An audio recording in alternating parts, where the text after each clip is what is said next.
Okay, kahapon tinalakay natin, ito pong si Mr. President PBBM na kausap si President Donald Trump na tila nagsusumbong, di ba? Nagsusumbong po siya tungkol po dito sa pambubuli na ginagawa ng China, di umano o aggressive behavior ng China dito sa West Philippine Sea. Pagkatapos po ng pag-uusap na yan, bigla po na ibalita na sa telepono lang, telepono. Bigla po na, kasi pinagmamalaki nila na nakausap ni BBM si Donald Trump O pagkatapos po ng pag-uusap na yan, biglang nabalita na US nagpataw ng karagdagang 12.5% tariff sa mga export. Ito po ang napakasakit pagkatapos po na nakausap ni BBM si Donald Trump, nagpataw po sa atin ng 12.5% tariff sa mga export ng Pilipinas. Kawawa na. Hindi mo man lang hindi mo man lang ipinaglaban itong 12.5. Inuna mo pa magsumbong sa ginagawa ng China. Wala naman pong naging epekto yung pagsusumbong niya kay Donald Trump. Sabi lang po ni Donald Trump, sige, kakausapin ko si Xi Jinping tungkol diyan sa mga nirereklamo mo. Alam na naman namin yung maaari nilang pag-usapan, di ba? Dalawang superpowers mag-uusap. Uy, yung best friend mo diyan sa Asia Pacific region, yung Pilipinas, sinusumbong ka. Kaya kung i-open, di ba? Kung i-open lang. Kung talagang i-open ni Donald Trump, alam niyo naman, very serious po yung very serious po yung kanilang usapan, di ba? Tungkol po yan sa pera. Nagkasundo po si Donald Trump at yung mga Chinese, pareha po silang mahilig magnegosyo. Yan po yun. Okay, punta na po tayo rito sa ayan po, seryoso po yan sa mga exporters po natin. Yung mga hanap buhay po, nadagdagan na naman po ng 12.5% yung tariff nila. Ito po batay sa tumatanggap daw po tayo ng mga import, no? Nag-i-import daw po tayo sa mga bansa na merong forced labor. So kasi may mga kinategoryang bansa itong Amerika. Alam niyo naman ang Amerika, sila po ang siga sa buong mundo. Siga po sila sa buong mundo, kaya pinakikialaman po nila. Pero kung papansinin niyo po, yung pakikialam po nila sa buong mundo, batay po sa sarili nilang interest. Yan po yun, di ba? Yun naman ang kagandahan dito sa bansang Amerika. Ipinaglalaban nila. Ngayon nga tayo, total, sunod tayo ng sunod. Total, kaibigan natin yung Amerika. Ito po, Mr. President, sana yung sundan ninyo mula sa bansang Amerika. Paano po silang mga laga sa kanilang mga mamamayan? Kahit po masama po ang tingin sa kanila. Minsan, di ba, ang tendency ng mga tao dahil po sa interest ng US yung kanilang pinaglalaban sa buong mundo. Nagagalit po yung mga di ba? Yung mga mamamayan ng ibang bansa dahil sa presence ng Amerika kahit saang parte ng mundo. Sa kabilang banda naman, kung ikaw ay Amerikano, ma-appreciate mo naman na pinagtatanggol ng gobyerno mo yung kapakanan ng Amerika kahit na makasakit sila sa iba. Okay, punta na po tayo rito sa iba pang mga balita. Babalikan natin yan, yung pagpoprotekta. Ito na po tayo, nakita ko lang to, tapos bigla ko naisip, gawin ko nga itong topic. Kasi ito nakita ko mula sa Maisog, Mindanao, Rafi Tulfo, di galit sa flood control scandal, pero galit sa 2 minutes bail. Na paalala natin, at tandaan po ninyo, ito po si Rafi Tulfo, number 3 po to sa presidential. Pang ilan ba siya sa senatorial bulls? Mataas din to Kumbaga, Robin Padilla, Vico Soto, tapos parang Rafi Tulfo na di ba? So mataas po siya kahit na ang laki po ng clout. Ang laki po ng clout nitong Rafi Tulfo, ganun din po si Erwin Tulfo. Tapos very vocal po sila pag galit sila. Wala po makakapigil sa Senado pag nagalit sila. Talagang as in galit na galit. No? Iba yung level ng galit nila. 16%? Hindi So mataas po ang mga rating nito ni Rafi Tulfo. Ibig sabihin, halimbawa po, lang yan yung kumbaga tapatan lang yan, di ba? Pag nakatapat siya ng medyo mahinang vice president, baka manalo pa siya. Kaya lang, malalakas po yung mga pang-vice president ni Sara Duterte. Nakita nyo naman po, ang number 1 po sa pagiging vice president, Bongo.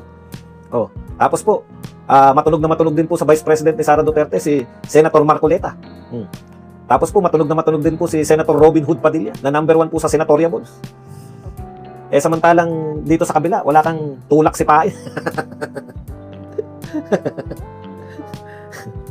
Yung mga nakapaghintay po, pasensya na po kayo. Ako lang, biktima lang po ako nang wala na akong magawa. Nagising. Natulog ako around 7, tapos nagising ako mag-alas 2. Hindi naman ako makatulog, kaya vlogs na lang. Okay. Pag-isipan po natin, very powerful po yung mga speech ng mga Tulfo, lalo na po kung galit sila. Di ba? Talagang makikinig ka apektado ka. Kaya lang tingnan nyo po, saan pong mga issue sila galit. At ito po, kinakailangan natin suriin na talaga itong mga Tulfo na to kasi ang lakas po ng impluensya pa rin nila. Kaya dapat seryosohin po natin to. Hindi po tayo nakatingin lang kay BBM. Hindi po tayo nakatingin lang dito. Ito kasi talaga yung mga future. Kasi wala nang future tayong pag-usapan kay Tito Soto at kay Ping Lacson. Todo na yan, hanggang ngayon na lang yan dahil imposible na siguro tumakbo pa yan ng mga, di ba? Imposible na, hindi na siguro sila tatakbo pa ng another position sa edad na lang nila. Sila na yata ang pinakamatanda Sa lahat ng panahon. Hindi po yung ngayon lang Mukhang sila na po yung pinakamatandang senador sa lahat ng panahon. Ewan ko si JPE, si Enrile kung ilang taon siya. Kaya ito talaga yung yung mga tulfo talaga yung mananalasa pa ng matagal-tagal. Kaya kinakailangan natin ng seryosohin itong mga to. Imagine niyo po, ano po yung mga kinagagalit niya ni Erwin tsaka nito ni Rapi Tulfo? 2 minutes. Si Erwin naman nagwawala kasi mahahaba yung manifestation. Imagine niyo, nagalit kay Robin dahil sinasabi ni Robin na pinagtatanggol niya yung kasinungalingan na sinasabi sa kanya na hindi siya sumagot sa ombudsman. Aba, malaking kasiraan po yun bilang senator judge. Kaya po sumagot si Robin dahil kung sinisiraan niyo siya, ano na lang sinasabi ng tao? Senator judge ka pa naman, hindi ka marunong gumalang sa batas. Kaya po sumagot si Senator Robin dahil pinagtatanggol niya yung sarili niya. Galit na galit si Erwin. Ito naman si Rapi Tulfo, galit na galit sa 2 minutes.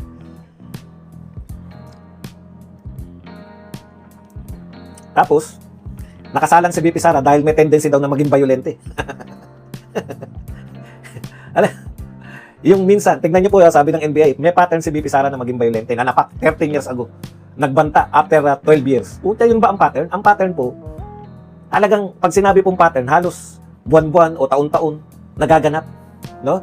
Yung minsan ka lang pong nanapak sa loob po ng 13 years, hindi na po nasundan yung pananapak mo until now. Hindi po pattern yan. Kaya po yung sinasabing pattern. Sige, Badong. Bakit nila sinasabing pattern? Wala kasi silang ebidensya. Wala silang ebidensya, kaya sasabihin na lang nila may pattern ng tendency na maging violente. Kalokohan po yan. Balik tayo rito. Ang tanong sa inyo mga Tulfo brothers, o sa inyo mga viewers, kailan nyo po narinig o nakita na nagalit si Rapi Tulfo at saka si Erwin Tulfo sa flood control? Kailan nyo po sila nakitang nagalit sa mga magnanakaw sa flood control? Yung talagang ganyan nagwawala sa 2 minutes. So dito po makikita nyo kung anong uri ng mga leaders itong mga to. Masyado po silang yung magagalitin sa mga biglaan, yung mga hindi nila in-expect. May nag-speech. Nagalit sila. Inaaksayan nyo, panahon natin. No? Galit na galit kayo doon, pero yung malawakang pagnanakaw, hindi nyo nakikita. Mas malala pa po yan. Halimbawa po, sila po ang maging presidente balang araw ng Pilipinas. Hindi sa panahon ni BP Sara kasi hindi sila mananalo kay BP Sara. Halimbawa po, nakachamba sila naging presidente. Imagine nyo, magagalitin sila sa mga pangyayari ngayon, yung mga biglaan. Pero alam nyo yun, yung lawak, si BP Sara nagagalit dahil nakikita niya ang lawak ng nakawan eh. Taliwas po sa sinasabi ni BBM na siya yung naglantad ng korupsyon sa gobyerno niya. Proud pa siya eh, na siya raw yung naglantad ng korupsyon sa gobyerno niya. Gobyerno mo yan, nilantad mo yung korupsyon. Tapos proud ka pa, pinagmalaki mo pa. Something is wrong, di ba? Meron pong pagkakamali sa ganung pag-iisip eh. Na pinagmamalaki mo na ikaw ang naglantad sa korupsyon sa sarili mong gobyerno. Okay, balik natin dito kay BP. Si BP Sara po ang unang naglantad niya. Siya yung naglantad na kinakatkungan siya ni Martin at saka ni Saldico. Gustong katkungan yung budget ng DepEd, hindi siya pumayag. Diyan nagsimulang tirahan siya. Hindi naman po sa ambisyon na magpresidente. Yung ambisyon po na katkungan yung budget ng DepEd, hindi siya pumayag. Doon nagalit yung mga magna sa kanya. Okay. Pero balikan natin yung mga Tulfo. Sana, nakikita namin na ganyan kayo kagalit sa mga magnanakaw. Wala eh. Hindi po ba? Yung isa, BRC chairman, hindi niya alam kung anong kanyang imbestigan. Akalain mong ikatwiran ni Erwin Tulfo sa isang panayam. Sabi niya, yung ombudsman po, ipakukulong na yun. Sana daw, kung iimbitahin man yung Brave 18, ibang pangalan na raw, o ibang ano, kung dati pa rin daw mga pangalan, yan na raw yung iniimbestigahan. Dapat daw gano'n. Pucha, paano mangyayari yun? Hiwalay naman yung Senado. Dati na po yung Senado na nag-iimbestiga po ng separate ang Senado, kahit po nag-iimbestiga ang DOJ, Ombudsman, pati po House of Representatives. Nag-iimbestiga. Dati nga, nagpapalitan pa di ba? Hiram pa yung Senado, hiram pa yung... Okay. Punta po tayo dito sa ibang issues. Ito po, nag-ano na naman to si Ping Lacson. Sabi ni Ping Lacson, ito po, tungkol pa rin po sa request nila ng Office of the Vice President. Paano kumisilin yung caterer? Ayan. Bakit daw sila ang babalikan? Alam niyo po, ito simple lang po. Hindi po gusto ng Office of the Vice President o ng Vice President na ma-impeach siya. Sinalang niyo po sa korte. Kayo po, host, may bisita kayo, di ba? Nag-request po yung bisita niyo. Pwede po bang sagutin ninyo yung aming pagkain?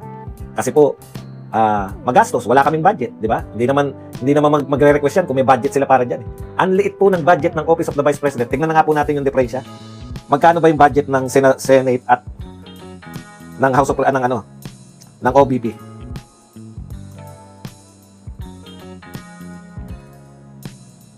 Tingnan lang po natin.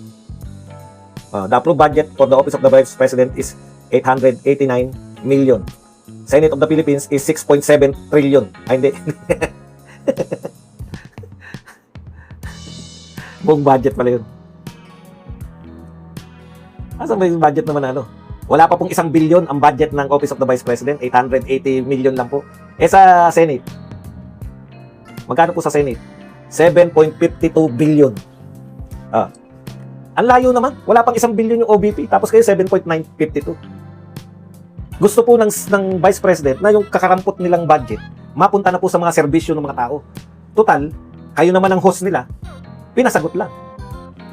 Sanay po ang Office of the Vice President na mag-request ng budget. Pero sanay din po silang tinatanggihan. Sanay po sila, mas malaking budget na hinihingi nila eh. Pero sanay po sila, kahit Vice President ka, hindi namin i-approve yung budget mo. Wala pong bago dyan sa Office of the Vice President. Tanggihan nyo lang po. Ang problema dito sa mga senador, hindi na nga kayo umayon sa request nila. Ang dami nyo pang sapsap. Sinesermonan nyo pa. Parang ano sa tingin nyo? Yung para maintindihan nyo. Hindi kasi nila maintindihan yung sinasabi ko eh.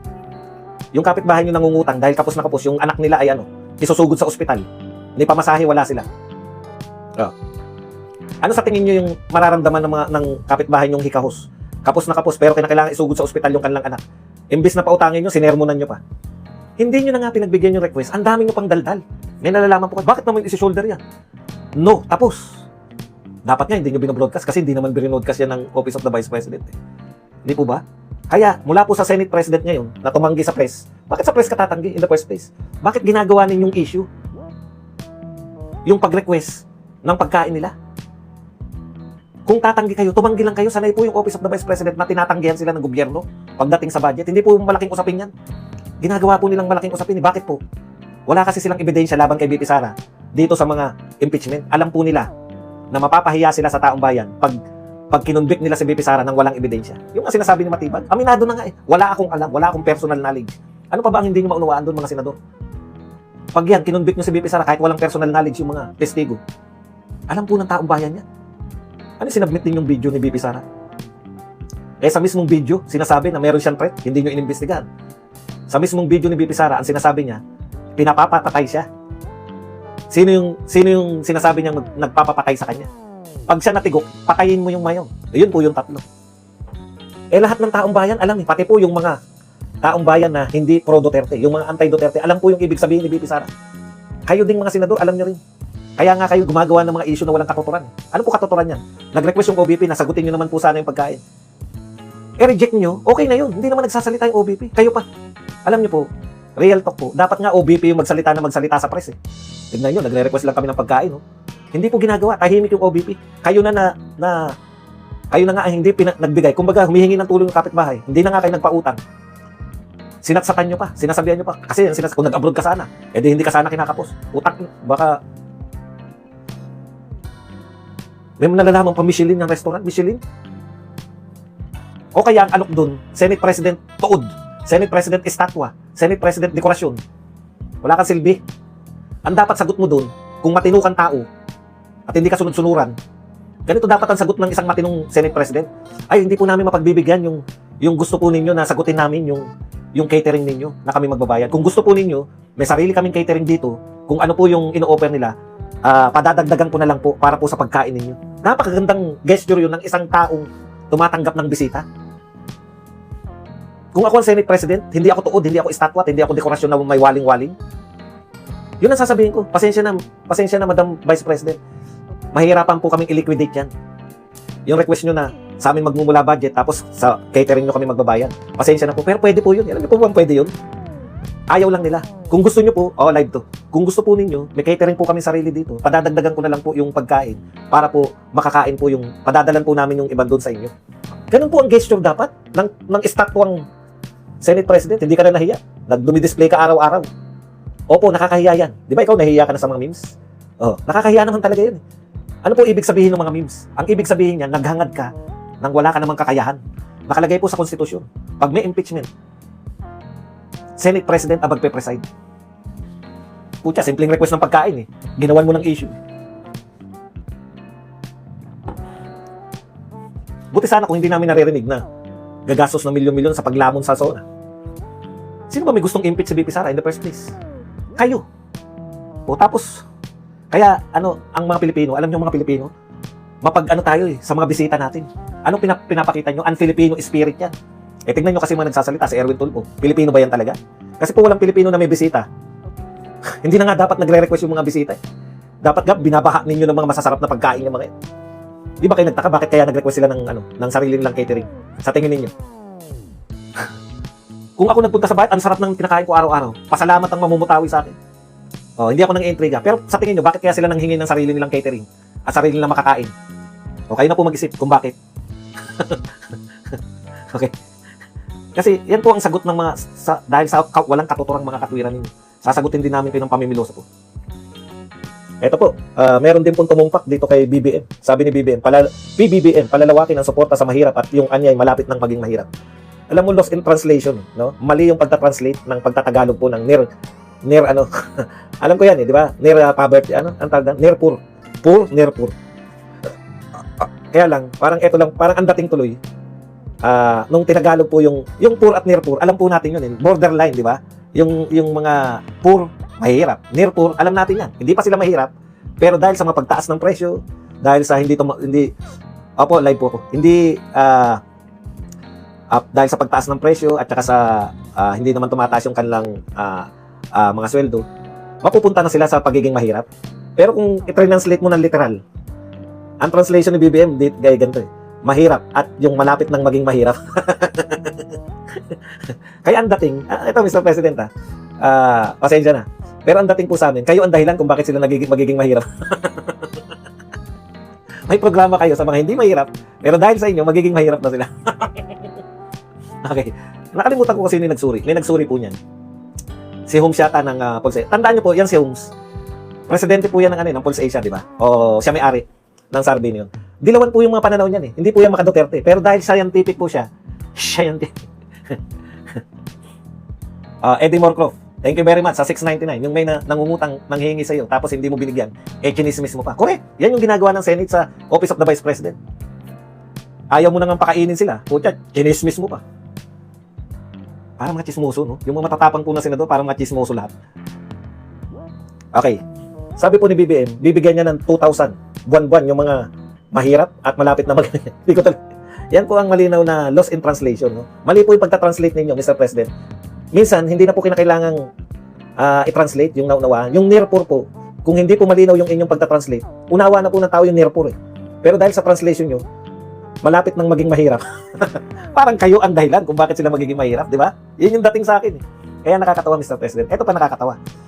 Ang ginawa ni BBM dito sa Pilipinas for the last 4 years ay flood control at ayuda. Wala na pong iba. Lahat po, tigil lahat. Lahat po na nagsasabi, pati po yung mga dati niyang tauhan, yung magaling po na joke no, sinasabi niya na yung mga budget sa infrastructure, katulad po ng subway at saka yung train system natin na magkaruntong na sana. O narinig ko rin po ito kay Lito Banayo. Alam niyo kung sino-sino mga sinasabing kamukha ko. Minsan kamukha ko raw si Lito Banayo. Minsan kamukha ko si Matibag. Okay. Yung pagbabudget, yung budgeting niyo po, Mr. President, wala po eh. Palpak po eh, flood control tsaka ayuda lang.